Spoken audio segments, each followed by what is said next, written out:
नमस्कार दोस्तों, मैं डॉक्टर विक्रम शर्मा और एमआरआई अंडरस्टैंडिंग के इस दूसरे वीडियो में आप लोगों का स्वागत है। पिछले वीडियो में हम लोगों ने ये बात की है कि जब भी आपकी एमआरआई होती है तो एसीएल से रिलेटेड उसमें कुछ जो टर्म्स होती हैं उनको आप किस तरह से समझ सकते हैं, जिससे कि आपको अपने इलाज को समझने में काफी आसानी होती है। दोस्तों, इस वीडियो में हम लोग बात करेंगे कि जब भी आपके एमआरआई के अंदर आपका जो मेनिस्कस होता है, क्वेश्चन होता है, घुटने की जो गद्दी होती है, उससे रिलेटेड यदि कोई डायग्नोसिस, कुछ टर्म्स लिखी हुई है तो किस तरह से आप उन सभी को आसानी से समझ सकते हैं। कॉमन टर्म होती है ग्रेड 1 टियर ऑफ मेनिस्कस। तो दोस्तों, आप इस मॉडल से समझ सकते हैं घुटने के अंदर दो क्वेश्चन होते हैं। मीडियल मेनिस्कस मतलब घुटने के अंदर की तरफ वाला जो गद्दी होता है, लेटरल मेनिस्कस जो बाहर की तरफ वाला। बाहर की तरफ मतलब ये वाला जो गद्दी है इसे क्वेश्चन मेनिस्कस बोला जाता है। अंदर की तरफ मीडियल मेनिस्कस, बाहर की तरफ लेटरल मेनिस्कस। तो पहली चीज तो ये कि जब भी ये बोला जाएगा कि मीडियल मेनिस्कस या लेटरल मेनिस्कस, तो आप लोगों को समझ में आना चाहिए कि आपके शरीर में उसकी स्थिति क्या है। पहला term grade 1 tear. Grade 1 tear का मतलब यह है कि आपका जो गद्दी है वो फटा हुआ है, पर ये ग्रेड 1 टियर एक बहुत ही नॉन सिग्निफिकेंट किस्म का इंजरी होती है। नॉन सिग्निफिकेंट का मतलब यह है कि इसका मतलब आपके गद्दी के अंदर चोट लगी है, पर चोट का एक्सटेंट इतना है कि उसके अंदर मामूली सूजन आया हुआ है जिसको कि सिर्फ एमआरआई पढ़ सकती है। वो जब भी कोई डॉक्टर दूरबीन के द्वारा उसको देखेगा तो उसको वो चोट दिखाई नहीं देगी। मोटा मोटा बात करें तो किसी सर्जरी का इसमें जरूरत नहीं पड़ता। क्या जरूरत पड़ती है कि आप जॉइंट के आसपास की जो मसल्स हैं उनको थोड़ा सा स्ट्रेंथन करें। हड्डी के अंदर यदि सूजन है, बोन कंट्यूजन भी है, तो उसको कम करने का कोशिश करें।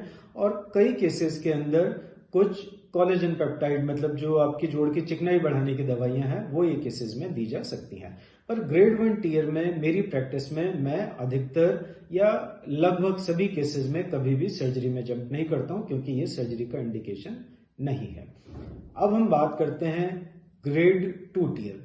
ग्रेड 2 टियर का मतलब यह है मेनिस्कस के कंटेक्स्ट में कि आपका गद्दी फटा हुआ है, परंतु वो अपनी जगह से अलग नहीं हो रहा है। मतलब उसमें एक टियर है पर वो एक स्टेबल टियर है, वो अलग नहीं हो रहा है।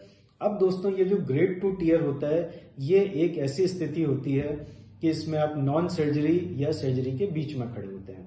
मतलब यदि आपके घुटने में कोई लक्षण है, आपको कोई क्लिक का साउंड आता है, आपको इंस्टेबिलिटी फील होती है, इसका मतलब धीरे धीरे वो ग्रेड 2 ग्रेड 3 में कन्वर्ट हो रहा है। तो ग्रेड 2 टियर में यदि सिम्टम अधिक नहीं है, आपके घुटने का डिमांड बहुत अधिक नहीं है, आप कोई बहुत बड़े खिलाड़ी नहीं है, तो अधिकतर केसेस में मैं अपना प्रैक्टिस में उसको कंजर्वेटिवली ही मतलब घुटने की मांसपेशियों को स्ट्रेंथन करके कुछ मेडिकेशन के द्वारा ही ट्रीटमेंट करने का कोशिश करता हूं। ये हमने बात की ग्रेड 2 टियर का। अब तीसरा टर्म होता है ग्रेड 3 टियर। मेनिस्कस केस में ग्रेड 1, ग्रेड 2, ग्रेड 3 और ग्रेड 4 ये टर्मिनोलॉजी का अधिकतर उपयोग किया जाता है। ग्रेड 3 टियर का मतलब यह है गद्दी अपनी जगह से फट गई है और फटा हुआ हिस्सा अपनी जगह छोड़ रहा है, मतलब वो डिस्प्लेस हो रहा है। ये एक बहुत क्लियर इंडिकेशन है सर्जरी का। कारण यह है दोस्तों, आप समझिए गद्दी ऐसी होती है जैसे आप ये मान लीजिए कि कोई आपने शरीर एक कपड़ा है, अब हम कपड़े पे यदि जोड़ लगाते हैं, वो एक जगह से फटा है तो वो चिरता हुआ चला जाता है। सेम वे यदि टियर इतना बड़ा है कि वो अपनी जगह से अलग हो रहा है और आपने उसको ट्रीट नहीं किया, तो धीरे धीरे वो पूरा मेनिस्कस को, पूरा कुशन को इन्वॉल्व करके उसको खराब करेगा, उसको फाड़ेगा। दूसरा कारण, जब भी ये जो फटा हुआ हिस्सा होता है, मतलब ग्रेड 3 टियर में मेनिस्कस का एक हिस्सा फट के बाहर आ रहा है, ये जब भी आपका मूवमेंट होगा तो ये आपके जॉइंट का जो कार्टिलेज है उस पर ये ऐसे रगड़ मारता है। वो केसेस के अंदर आपके जॉइंट का जो कार्टिलेज होता है, वो चिकनाई होती है, उसमें भी धीरे धीरे घिसावट आना शुरू हो जाती है। क्या लक्षण होते हैं? आपको जब भी आप मूवमेंट करेंगे उसमें क्लिक, कटक, स्नैप ऐसा आवाज आएगा। तो दोस्तों, ऐसा सिम्टम होता है तो कभी भी आप उसको नजरअंदाज नहीं करें। क्या प्रॉब्लम होता है? लोग ये बोलते हैं कि सर घुटने में दर्द तो है नहीं। तो दोस्तों, मेनिस्कस इंजरी के अंदर घुटने का दर्द जब कार्टिलेज में चेंजेस होने लग जाते हैं, मतलब ये फटी हुई गद्दी जब जोड़ की चिकनाई को डैमेज करने लग जाती है, तब ये दर्द आता है। वो केस में हम उस कार्टिलेज को बचाने की स्थिति में नहीं होते हैं। तो इनके लक्षणों को आप लोग को सही समय रहते पकड़ना चाहिए। तो ग्रेड 1, ग्रेड 2, ग्रेड 3 क्या होता है? गद्दी फट गई, हिस्सा अलग हो रहा है, सर्जरी का जरूरत डेफिनेटली आपको पड़ेगा। ग्रेड 4 टियर एक काफी ज्यादा एक्सटेंट हो गया, आपने या तो आपको प्राइमरी इंजरी ही इतनी ज्यादा अधिक हुई है कि गद्दी का एक बहुत बड़ा हिस्सा टूट के अलग हो गया। ग्रेड 4 टियर बड़ा हिस्सा टूट के अलग हुआ है, जॉइंट के अंदर डिस्प्लेस हो रहा है, जो आपका इंटैक्ट मेनिस्कस है उससे फट के जोड़ के बीच में एक तरह से आ रहा है। बकेट हैंडल टियर भी इसको बोला जाता है। बकेट हैंडल मतलब सामान्य भाषा में समझिए जैसे कि बाल्टी का हैंडल होता है, तो बाल्टी का हैंडल जब अपनी जगह साइड में अपनी जगह रखा हुआ है तो जोड़ आराम से मूव करेगा, पर यह हैंडल खुल के बीच में आ गया, जैसे हम बाल्टी के हैंडल को खोलते हैं तो बीच में आ जाता है। सिमिलरली यदि गद्दी का एक हिस्सा फट के जॉइंट के बीच में आ जाता है तो उसे बोला जाता है बकेट हैंडल टियर। बहुत ही अलार्मिंग सिचुएशन होती है। ऐसी सिचुएशन होती है कि आप ही मान लीजिए कि आपका जोड़ बहुत तेजी से खराब होने की तरफ आगे बढ़ रहा है।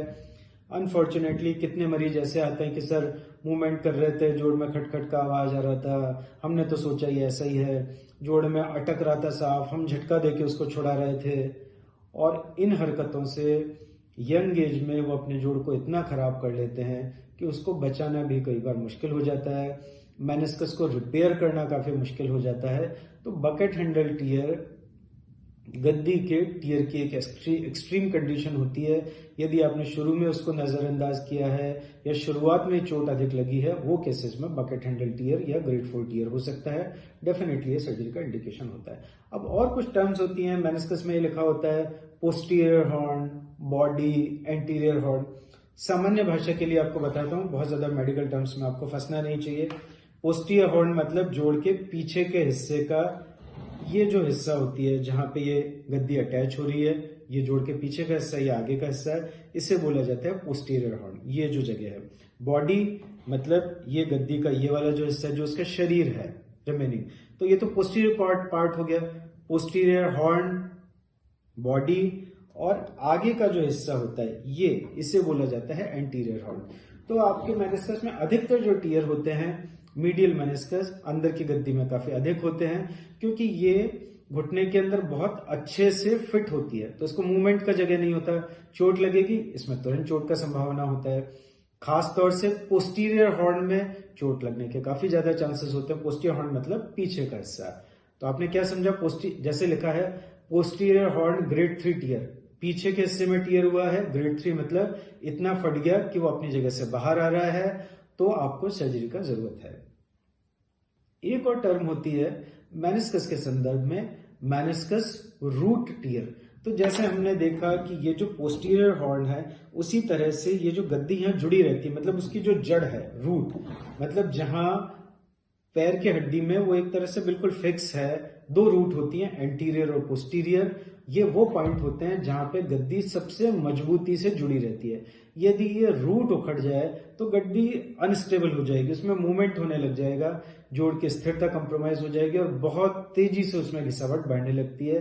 तो यदि रूट का टियर आपके गद्दी के डायग्नोसिस में लिखा होता है, बहुत क्लियर सर्जिकल इंडिकेशन है, डिले नहीं करना चाहिए, जोड़ में बहुत अधिक खराबी होने लग जाती है। एक और टर्म होती है मेनिस्कस के केस में discoid meniscus, meniscus cyst. Discoid meniscus का मतलब यह है कि कई लोगों में जन्म से जो गद्दी होती है वो सामान्य से अधिक ऐसा मोटी होती है। अब मोटी होती है तो सामान्य से मोटी है, क्या होगा, जोड़ का जब भी मूवमेंट होगा, ट्विस्टिंग होगा, तो इस घुटने में चोट लगने का संभावना काफी अधिक हो जाता है। हर डिस्कॉइड मेनिस्कस के लिए सर्जरी का जरूरत नहीं पड़ता, परंतु चोट लगने के कारण डिस्कॉइड मेनिस्कस में चोट लगने की संभावना, इंजरी होने की संभावना अधिक होती है। यदि वो फट गई, टूट गई, तो डेफिनेटली आपको सर्जरी का जरूरत पड़ेगा। तो डिस्कॉइड मतलब गद्दी सामान्य से अधिक मोटी है। मेनिस्कल सिस्ट, मेनिस्कल सिस्ट क्या होती है कि गद्दी में सपोज कोई चोट लगी है, फट गई गद्दी, अधिकतर horizontal tear, horizontal vertical tear, और इस बारे में थोड़ा सा हम बात कर सकते हैं। हॉरिजेंटल टियर जैसे गद्दी बीच में से फटा है तो क्या होगा, जोड़ का जो फ्लूइड है उसके अंदर डिपॉजिट होने लग जाएगा, और ये एक वॉल्व जैसा मैकेनिज्म होता है कि फ्लूइड अंदर जाएगा, बाहर नहीं आ सकता। तो क्या होता है, गद्दी में एक किस्म का गांठ जैसा बनने लग जाता है, वो मोटा होने लग जाएगा, सूजन आने लग जाएगी और एक किस्म का सिस्ट उसमें बनने लग जाएगा। उसे बोला जाता है मेनिस्कॉइड सिस्ट। कारण क्या है उसका? गद्दी का फटाव। तो मेनिस्कॉइड सिस्ट में उस गद्दी के फटाव को ट्रिम किया जाता है और जो उसके अंदर फ्लूइड जमा है उसे डीकम्प्रेस भी किया जाता है। कई बार डिस्कॉइड जब बहुत ज्यादा बड़ा हो जाता है तो जोड़ के बाहर भी चीरा लगा के उसको डीकम्प्रेस, मतलब उसमें जो गंदा फ्लूइड जमा हो गया है उसको निकालने का जरूरत उसमें पड़ सकता है। कुछ और टर्म्स होती हैं, unstable tear, stable, vertical, horizontal. अब ये बहुत ज्यादा साइंटिफिक टर्म्स होती हैं, इसमें तो हम लोग नहीं जाएंगे, पर ये जो टियर का कॉन्फ़िगरेशन है ये आपके सर्जन के लिए आवश्यक होती हैं। वो किस किस्म से वो चीज फटी हुई है उसके अंदर ये इन टर्म से हम लोग पता कर सकते हैं।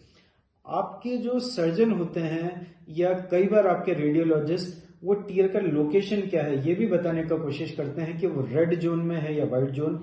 रेड जोन मतलब मेनिस्कस का जो बाहर का हिस्सा होता है उसमें खून का दौरा काफी अच्छा होता है तो जुड़ने की संभावना काफी अधिक होती है, उसको रेड जोन बोला जाता है। अंदर वाले हिस्से को व्हाइट जोन बोला जा सकता है। तो दोस्तों इस तरह से हम लोगों ने ये समझा कि घुटने में दो गद्दियां होती है, मीडियल लेटरल मेनिस्कस। आपके एमआरआई में ये लिखा होगा कौन सी गद्दी में चोट है, कितना चोट है, grade 1, grade 2, grade 3, grade 4। Bucket handle tear काफी अधिक चोट है। रूट का टियर गद्दी पीछे से उखड़ी हुई है या आगे से उखड़ी हुई है। डिस्कॉइड मेनिस्कस गद्दी सामान्य से मोटी है। मेनिस्कल सिस्ट इसका मतलब फटाव की वजह से उसमें फ्लूइड जमा होकर गद्दी काफी ज्यादा मोटी हो गई है और उसमें एक किस्म का सिस्ट जैसा बन गया है। तो इस तरह से इस वीडियो में हम लोगों ने यह समझने का कोशिश किया कि जब भी आपके एमआरआई में गद्दी के फटाव के, मेनिस्कस के फटाव के बारे में ये जो टर्म्स का उपयोग किया जाता है इनको आप किस तरह से समझ सकते हैं और ये थोड़ा बहुत अंदाजा लगा सकते हैं कि कहाँ पे आपको सर्जरी का जरूरत है और कहाँ हम कंजर्वेटिव मेथड से उसको ट्रीट करने का कोशिश कर सकते हैं। दोस्तों इस वीडियो के अंत में मैं आप लोगों को और ये बात बताना चाहूंगा कि हम लोगों ने एक नी की जो स्पोर्ट्स इंजरीज है उसका एक बुकलेट बनाया है आप सभी लोगों के लिए। डिस्क्रिप्शन बॉक्स में शीघ्र ही आपको इसका लिंक अवेलेबल होगा। कॉम्प्लीमेंट्री बुक है, आप डाउनलोड कर सकते हैं तो आपको अपनी बीमारी को समझने में काफी आसानी होगी। और यदि आपको कोई किसी किस्म का स्पोर्ट्स इंजरी है तो आप हमारा जो व्हाट्सएप हेल्पलाइन है 9587077444 उस पर अपना एमआरआई भेज के हमसे एक जो एडवाइस है वो प्राप्त कर सकते हैं। यदि आपको ट्रीटमेंट लेने में कहीं कोई अफोर्डेबिलिटी का इशू है या और कोई इशू है तो भी आप इस हेल्पलाइन पे हमसे संपर्क कर सकते हैं। अफोर्डेबिलिटी के इशू में हम लोगों ने कुछ ऐसा चैरिटेबल कुछ ऐसे तरीके बना रखे हैं, उनसे हम डेफिनेटली आप लोग का मदद करने का कोशिश करेंगे। तो दोस्तों इस वीडियो को देखने का धन्यवाद। Thank you. Stay happy.